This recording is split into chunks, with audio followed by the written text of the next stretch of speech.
Assalamualaikum warahmatullahi wabarakatuh. Jumpa lagi kita di video kali ini. Kemarin kita udah membahas tata cara sholat sunat tarawih ya. Semoga kita sudah mengamalkan ilmu yang telah kita pelajari. Gimana kawan-kawan? Kita sudah melewati satu hari bulan Ramadan. Semoga nggak ada yang buka puasa di tengah hari ya. Dan semoga kita semua bisa menghayati ibadah puasa di bulan suci Ramadan kali ini. Baiklah, di video kali ini saya ingin mempelajari syarat-syarat yang wajib untuk berpuasa, rukun berpuasa, dan hal-hal yang bisa membatalkan puasa. Pokoknya segala sesuatu yang berkaitan dengan ibadah puasa. Baiklah, bismillahirrahmanirrahim. Mari kita mulai. Jadi yang pertama yang akan saya bahas itu tentang syarat orang yang wajib, yang diwajibkan untuk berpuasa. Yang pertama, Islam, dan tidak wajib bagi orang yang bukan Islam. Jadi hanya orang yang beragama Islam aja yang wajib untuk menunaikan ibadah puasa. Kemudian yang kedua, baligh. Baligh nih kalau laki-laki itu ya mungkin kalau bahasa umumnya mungkin pubertas gitu ya, cukup umur dan dengan tanda-tanda lah sebagainya. Dan perempuan itu haid dan biasanya tanda balighnya kan. Kemudian yang ketiga, berakal. Jadi bagi orang yang tidak berakal atau orang gila itu nggak wajib dia berpuasa. Memang berpuasa itu wajib berakal. Kemudian yang keempat, suci. Jadi maksud di sini nih suci itu tidak dalam keadaan berhadas. Contoh misalnya kalau perempuan sedang haid atau sedang nifas kan, pokoknya tidak dalam keadaan sedang berhadas ya, suci. Kemudian yang kelima, mampu berpuasa. Jadi tidak berlaku untuk orang-orang yang istilahnya kayak sakit ya, ada cacat atau gimana, atau mungkin dia kalau puasa tuh bisa memudaratkan dirinya, nah itu nggak wajib. Jadi atau mungkin yang terlalu tua biasanya kan. Nah kemudian yang keenam itu bermukim. Bermukim ini artinya menetap di suatu tempat. Jadi bagi orang yang bermusafir, nah itu tidak wajib berpuasa. Tapi bermusafir nih panjang lagi penjelasannya. Yang itu mungkin berlaku untuk di zaman dulu lah ya, yang perjalanan jauh kan, tidak memungkinkan dia untuk berpuasa, itu dia boleh untuk tidak berpuasa. Jadi itulah tadi 6 syarat orang yang wajib berpuasa. Kemudian yang kedua kita akan bahas tentang syarat sah puasa. Yang pertama, Islam, baru puasanya sah. Yang kedua, suci dari hadas. Yang ketiga, mumayyiz. Mumayyiz itu artinya dapat membedakan mana yang baik, mana yang benar. Jadi dia bisa, istilahnya dia mungkin udah punya ilmu, pikirannya udah cukup, jadi dia bisa membedakan yang ini salah, yang ini benar, kayak gitulah. Kemudian yang keempat, berpuasa pada waktunya. Jadi berpuasanya itu ya pas, misalnya masuk bulan Ramadan, baru dia berpuasa. Kemudian kita wajib berpuasa apabila melihat anak bulan Ramadan, yaitu secara ruqyah. Lebih bagusnya kita ikut pemerintah aja lah. Kemudian mendengar dari orang yang adil tentang anak bulan, sudah kelihatan, maksudnya orang yang ahli lah, yang udah mengerti gitu. Yang ketiga, dengan mencukupkan 30 hari pada bulan Sya'ban. Nah, habis itu dengan hisab ahli falak. Nah, ini untuk orang yang ahli ya. Kemudian kita akan membahas rukun puasa. Jadi ini rukun ya, rukunnya harus lengkap. Kalau enggak ya enggak sah puasa kita. Yang pertama, niat. Niat untuk berpuasa harus dilakukan di malam hari. Dari Ibnu Umar radhiyallahu anhu, Nabi SAW bersabda, yang maksudnya siapa saja yang tidak berniat puasa sebelum fajar, maka tidak ada puasa sama sekali baginya, tidak sah puasanya. Jadi batasnya itu ya sebelum fajar itu kita harus ada niat. Niat pada malam hari untuk mengerjakan puasa pada esok harinya. Lapas niat, nawaitu shauma ghadin an adai fardis syahri ramadhana hadhihi sanati lillahi ta'ala. Artinya aku niat puasa esok hari selama sebulan Ramadan pada tahun ini karena Allah Ta'ala. Nah, jadi itu pada malam pertama ya, khusus untuk malam pertama. Ini biasanya dibaca selepas sholat tarawih. Kemudian ada lagi niat yang setiap malam. Nawaitus samaghadin an adai fardi Ramadana lillahi ta'ala. Aku niat puasa esok hari pada bulan Ramadan karena Allah Ta'ala. Nah, niat ini nih untuk setiap malam. Kalau yang sebelumnya tadi itu niat untuk malam pertama. Kemudian yang kedua, menahan diri dari makan, minum, bersetubuh, dan muntah, serta menjauhi setiap perkara yang membatalkan puasa, mulai dari terbit fajar sampai dari terbenam matahari, dari azan subuh sampai azan maghrib lah ya. Nah, itu jadi kalau kita misalnya makan, minum, itu batal puasanya. Bersetubuh atau muntah, itu bisa membatalkan puasa.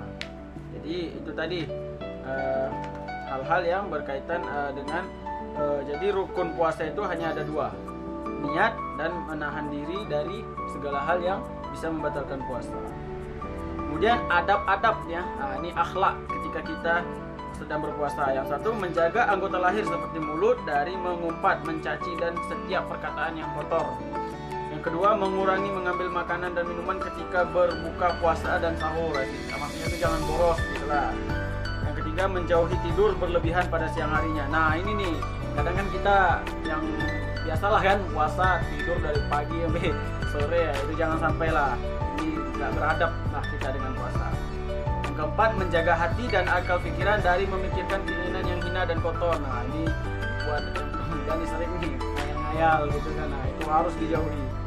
Yang kelima, berharap agar ibadah yang dilakukan selama bulan Ramadan diterima Allah SWT. Kita harus cemas juga kan, belum tentu Allah terima ibadah kita ya. Kemudian itu tadi adab-adab tentang di saat kita berpuasa. Nah, kemudian kita akan membahas berbuka puasa ya. Setelah berpuasa sepanjang hari, kita disuruh berbuka apabila telah masuk waktu maghrib, terbenam matahari. Allah menyukai mereka yang segera berbuka berdasarkan diantaranya hadis qudsi. Sesungguhnya hamba-hambaku yang paling aku sukai ialah mereka yang menyegerakan berbuka. Jadi berbuka tuh jangan di tele-tele, selesai aja azan, nah langsunglah batalkan puasa, minum atau makan buah kan. Kemudian dari Sayyidina Ibnu Abbas radhiyallahu anhu katanya bahwa dia mendengar Rasulullah SAW bersabda, kami golongan para nabi diperintahkan untuk menyegerakan berbuka dan mengakhirkan sahur kami. Maksudnya tuh, jadi kalau buka kita harus segerakan gitu. Setelah aja azan jangan tele-tele langsung kita buka. Dan supaya apa? Supaya kita nggak telat juga sholat maghrib ya kan. Nah, tapi berbeda dengan sahur. Kalau sahur kita jangan pula sahur jam 1 atau jam 2, tapi dah dekat-dekat imsak gitu kita sahur, dilambat-lambatkan. Nah, maksudnya gitu sih. Pernah dengar sih dulu, maksudnya begitu.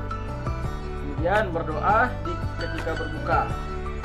Doa lain ketika berbuka puasa ialah Allahumma laka sumtu wa ala rizkika aftartu zahabaz zama'u wal wabtallatil uruku wasabatal ajrun insyaallahu ta'ala.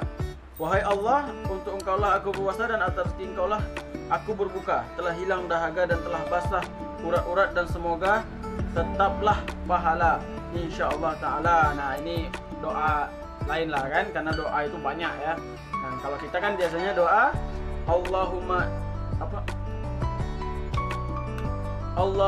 laka sumtu wa bika amantu wa ala rizkika aftartu birahmatika ya arhamar rahimin. Nah itu doa yang sering lah untuk kita pada umumnya ya.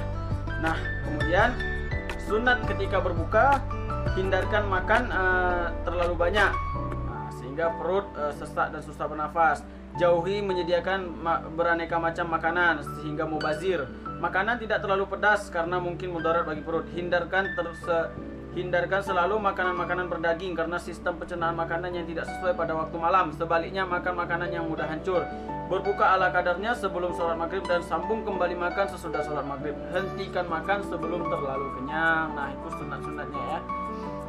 Nah, itulah tadi itu buka puasanya. Kemudian sahur kita bahas. Sahur artinya memakan makanan sebelum menjelang fajar. Waktu yang tepat untuk sahur ialah 2 jam yang terakhir. Makan pada waktu ini pahalanya adalah lebih besar daripada sahur pada waktu yang lebih awal. Sabda Rasulullah SAW yang artinya makan sahurlah, karena sungguhnya dalam makan sahur terdapat berkat. Jadi sahur itu lebih utama 2 jam terakhir ya, bukan awal-awal. Setiap makan sahur adalah mengandung berkat, maka janganlah kamu tinggalkan sahur sekalipun hanya dengan meminum seteguk air. Hendaknya itu dilakukanlah oleh salah seorang di antara kamu. Sungguhnya Allah yang maha mulia lagi maha agung, dan malaikatnya sama membaca selawat atas orang-orang yang makan sahur. Maksud hadis lain, sebaik-baik sahur orang mukmin ialah dengan buah kurma. Bersumber dari Sayyidina Anas, Nabi Rasulullah SAW bersabda, makanlah sahur walaupun hanya dengan seteguk air. Jadi minimal tuh harus sahur lah, jangan sampai nggak sahur gitu kan.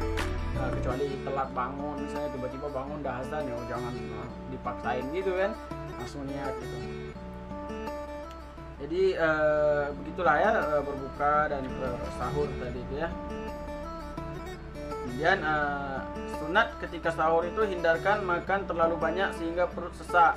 Hindarkan langsung makan sahur sudah bangun tidur. Hindarkan langsung tidur setelah selesai makan sahur. Nah, itu penting tuh, jangan langsung tidur. Perlu ada tenggang waktu antara bangun tidur dengan sahur. Demikian juga perlu ada waktu antara makan sahur dan tidur kembali. Peliharalah waktu makan sahur, jangan sampai terlewat.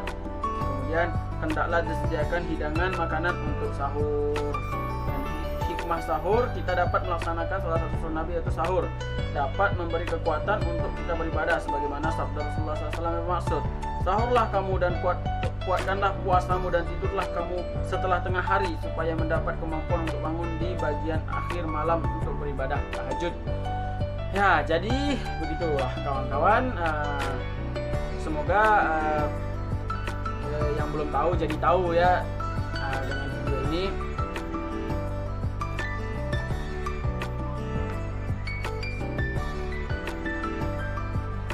Oh ya, ini malam hari, sorry, jadi nggak puasa. Video ini dibuat malam hari. Baiklah, jadi kawan-kawan, itulah tadi tata cara berpuasa lah kalau ini ya, tata cara berpuasa, syarat sah, ya orang yang wajib, rukun-rukunnya, adab-adabnya, sampai dengan sunat-sunat ketika berbuka dan sahur. Semoga ibadah puasa kita diterima oleh Allah Subhanahu wa taala, dan jangan lupa untuk menghayati puasa ini bukan hanya sekedar menahan lapar dahaga, tapi juga niatkan puasa ini benar-benar ibadah kita untuk mengabdi sebagai hambanya kepada Allah. Semoga dunia saat ini segera disembuhkan oleh pandemi COVID-19. Kita berdoa dalam bulan yang penuh berkat ini, semoga kita semua diselamatkan oleh Allah dunia dan akhirat. Baiklah, sekian dari saya, semoga video ini bermanfaat. Jumpa lagi kita di video selanjutnya. Assalamualaikum warahmatullahi wabarakatuh.